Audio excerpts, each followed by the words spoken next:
Bonjour à tous, je vous invite à vous abonner à cette chaîne, à aimer, à partager, à commenter ces vidéos, c'est très important. C'est une manière de nous soutenir. Merci à vous tous. Oui, je fais un don à la Fondation pour l'école. Un enseignement de qualité est possible. La Fondation pour l'école reconnue d'utilité publique agit pour le renouveau éducatif au service des familles. Grâce à vous, nous soutenons la création et le développement des écoles indépendantes. Nous aidons au quotidien les acteurs de la liberté scolaire. Faites un don sur fondationpourlécole.org. Alors on va pas se redire bonjour, Richard. Mais oui, on s'est vu il n'y a pas longtemps, Voilà, soyons francs. Soyons francs avec les auditeurs.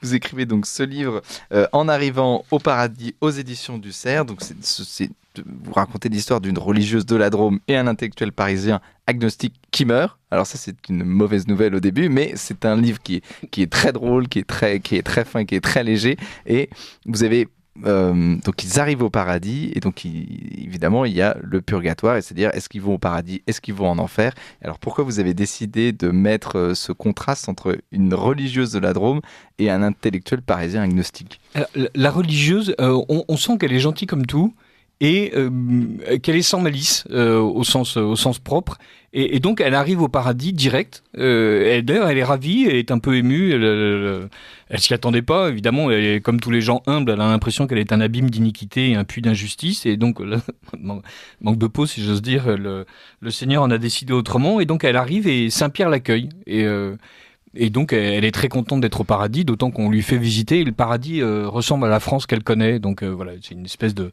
campagne provençale, un peu débarrassée des éoliennes et des routes trop goudronnées, donc vraiment on est plutôt dans le Luberon sur les hauts plateaux, donc c'est assez agréable, voilà, et donc il y a une lumière divine qui a l'air vraiment épatante, et tout ça est baigné par un vent frais. Et l'intellectuel parisien, lui, c'est un intellectuel parisien, donc je me suis dit, j'ai quand même pas l'envoyer direct au paradis, on va lui faire un gros stage au purgatoire, parce que l'idée de ces contes, c'était en fait de nous parler de ce qui se passe après, et de répondre à quelques-unes des questions que je me posais. En fait, je me souviens, quand j'étais beaucoup plus jeune, je faisais un stage dans un couvent, vous savez, comme on fait parfois, on fait une retraite, et donc on m'avait mis à arracher les choux pourris dans le potager, sans doute pour châtier mon orgueil qui était déjà vif à l'époque. Donc j'arrachais les choux avec un certain plaisir, d'ailleurs c'était une besogne facile. Et ça pue, il faut être franc, mais c'était, c'était pas mal. Et l'un des moines qui passait par là me dit « Et vous les mangerez au purgatoire ?» Et je me suis dit « Mais Dieu du ciel, pourquoi me parler du purgatoire de cette manière-là ? Pourquoi est-ce que je suis censé manger des choux pourris ?» D'autant que ma gourmandise n'était pas vive à l'époque, contrairement à mon orgueil. Donc il n'y avait pas de raison en fait de m'obliger. Et donc on sentait que pour lui le purgatoire était un lieu de souffrance, et je me suis dit, mais en fait, c'est pas suffisant. Si j'ai envie d'imaginer le purgatoire, et maintenant, évidemment, à l'âge où j'en suis réduit à espérer le purgatoire plutôt que le paradis tout de suite. Et je voulais que ce soit... Je voulais que ce soit utile sur purgatoire. Je voulais comprendre en fait le principe même du purgatoire, c'est qu'on est purgé, on est affiné, on est quintessencié. Enfin, il y a une transformation au purgatoire. S'il y a ce sas purgatorial, c'est parce qu'il y a la nécessité en fait de nous débarrasser de quelque chose, de nous réformer. Vous savez, dans le Vénic, redresse ce qui est tordu. Enfin, c'est je ne sais plus quel hymne, le Vénic créateur, avec un peu de chance, mais si ça se trouve, je suis en train de me tromper complètement. Et au paradis, on arrive tout propre, on arrive bien droit, on arrive lumineux, on a réglé les problèmes. On arrive purgé. On arrive purgé. Et donc, cette purge, il fallait que je l'imagine. Donc, l'intellectuel parisien est envoyé au paradis des intellectuels. Je suppose qu'il y a plusieurs paradis, qu'évidemment, un forgeron n'ayant pas commis le même genre de péché qu'un intellectuel parisien, et n'ayant pas surtout la même vie, la même pratique en fait de l'univers réel, il fallait que ce purgatoire soit lui aussi, c'est-à-dire en accord avec la manière dont nous sommes conformés, la manière dont notre talent s'est exprimé, etc. Donc c'était plus simple pour moi d'imaginer un paradis d'intello, et donc de gens qui passionnés dans leurs livres, que d'imaginer un paradis de forgeron. Parce qu'il y a plusieurs paradis. Alors un purgatoire. Il y a plusieurs purgatoires, mais il y a un seul paradis. Mais le paradis, quelle est la taille du paradis? Comment ça s'organise? Elle est immense. Et alors là aussi, c'était une question qui me trottait par la tête. Et je suppose que le paradis est est en fait une collection d'univers parallèles et où chacun débarque au paradis avec tout ce qu'il a tissé. C'était une très belle pensée du père Louis-Marie de Blinière qui nous disait « Nous sommes tissés d'éternité ». Vraiment, j'ai trouvé que c'était admirable comme formule. Et donc, j'imagine que quand nous ressuscitons, en fait, c'est tout ce qui nous a constitués, donc y compris les relations que nous avons avec le monde physique, qui ressuscitent, évidemment, transformées dans une manière glorieuse. C'est pour ça que les éoliennes disparaissent et sans doute la plupart des voitures, mais il y a quand même des chaumières, des arbres, des insectes, des plantes, et le lac de Tibériade, quelque part, avec au bord du lac de Tibériade, Lazare, Marthe et Marie qui sont en train de se promener, pendant que sœur Roselyne, elle, est en train de se promener dans la Drôme, parce que c'est ce qu'elle a connu, et donc voilà, il y a sans doute une espèce de cathédrale apollinaire glorieuse, Sainte Apollinaire glorieuse, qui est au paradis. Et là, pourquoi est-ce que j'avais besoin en fait que le monde ressuscite ? Parce que je trouve que Dieu crée le monde, et il n'y a pas de raison que le monde disparaisse. D'ailleurs, enfin voilà, au moment du déluge, c'est l'humanité qui disparaît, mais le monde reste. Et parce que donc il y a une nature qui est blessée par le péché originel, et il n'y a pas de raison que cette nature soit abolie, en fait, là aussi. Pourquoi est-ce que le paradis serait un endroit où on est assis sur un nuage en train de contempler Dieu et c'est une oraison qui durerait une éternité? Non, mais c'est pas embêtant, évidemment, contempler Dieu, c'est parfait, mais là aussi, j'ai une vision béatifique, c'est des mots qui manquent de chair, alors que nous sommes une religion d'un Dieu incarné qui nous dit que le paradis, ce sera un festin. Et donc, si Jésus me parle de prés d'herbes fraîches, si Jésus me parle de festin, j'ai envie que ce paradis soit physique. Parce qu'après tout, nous serons encore physiques au paradis. Voilà, être ressuscité avec un corps glorieux, on sait que le Christ est ressuscité avec un corps glorieux et il s'installe au bord du lac et il mange des poissons grillés avec les disciples. En tout cas, il réussit à les faire griller. Donc, donc il y a des propriétés physiques à ce corps glorieux. Voilà. Et donc, il fallait que ce soit physique, parce qu'il n'y a pas de raison que Dieu renie sa création une fois qu'il aura ressuscité l'homme. Et vous parlez du temps, vous parlez de l'éternité. Alors, qu'est-ce que c'est l'éternité ? Woody Allen disait l'éternité, c'est long, surtout vers la fin. Mais alors là, si Woody Allen, effectivement, s'imagine assis sur un nuage avec ses lunettes sur le nez en train de contempler un truc qui brille très haut dans le ciel, je comprends que ça l'ennuie. L'éternité de Woody Allen, ça ressemblera quand même à New York. Enfin, si tant est que Woody Allen parvienne à l'éternité, jamais ce que j'espère pour lui.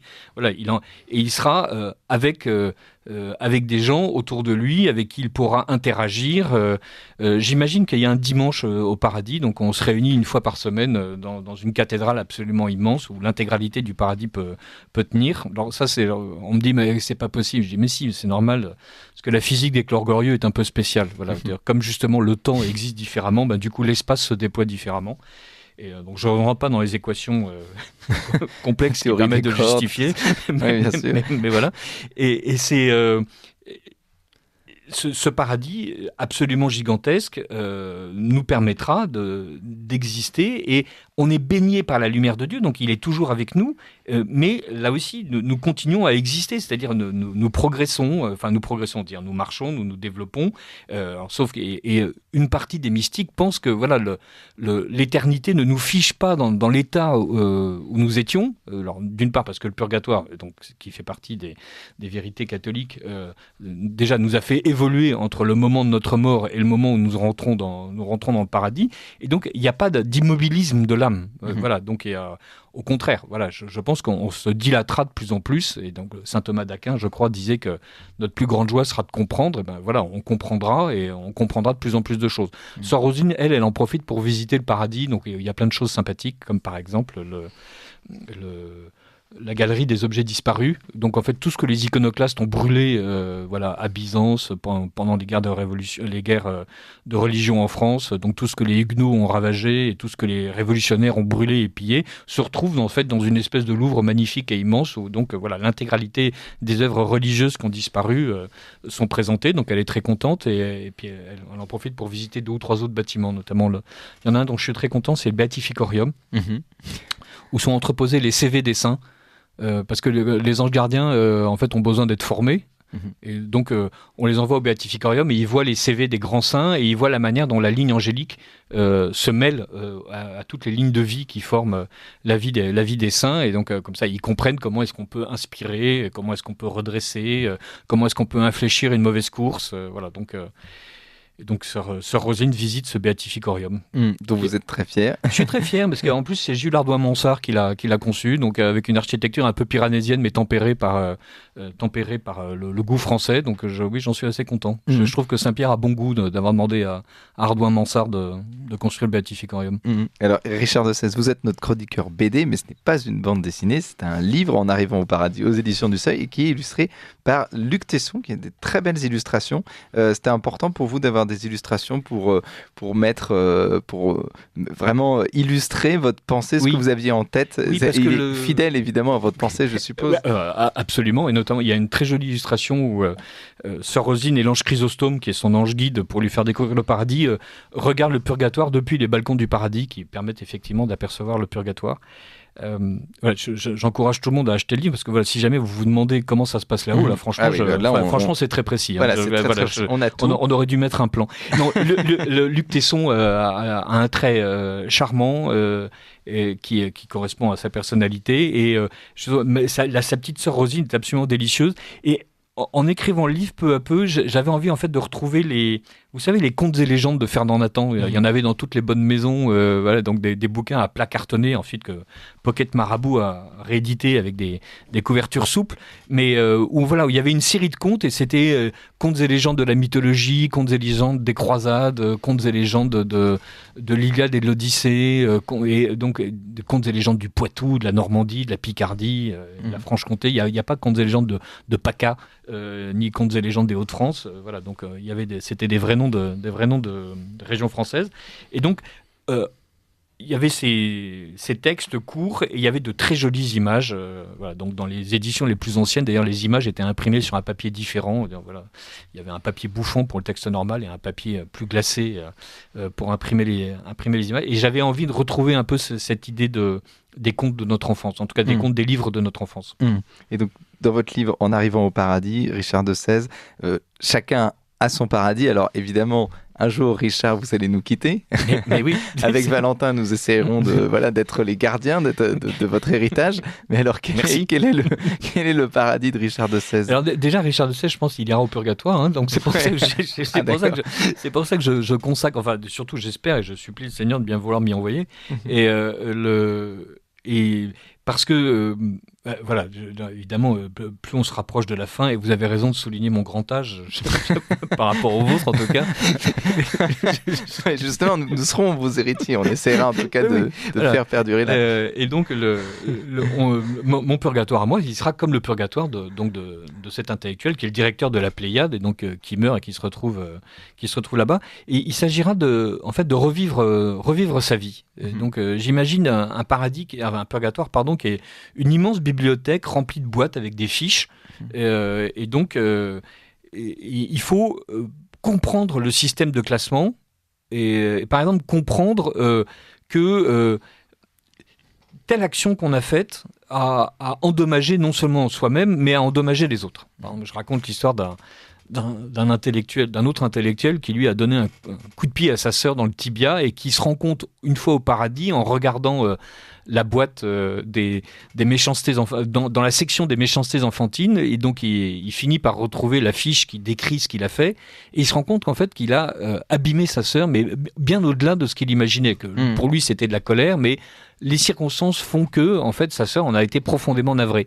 Et donc à chaque fois l'intérêt de ce purgatoire, c'est on revit l'instant du péché, l'instant où on a failli, l'instant où on a dévié de la ligne droite, et on comprend en fait l'intégralité de ce qu'on a fait. Parce que voilà, la joie sera de comprendre, c'est pas juste de comprendre la grandeur et la merveille de Dieu.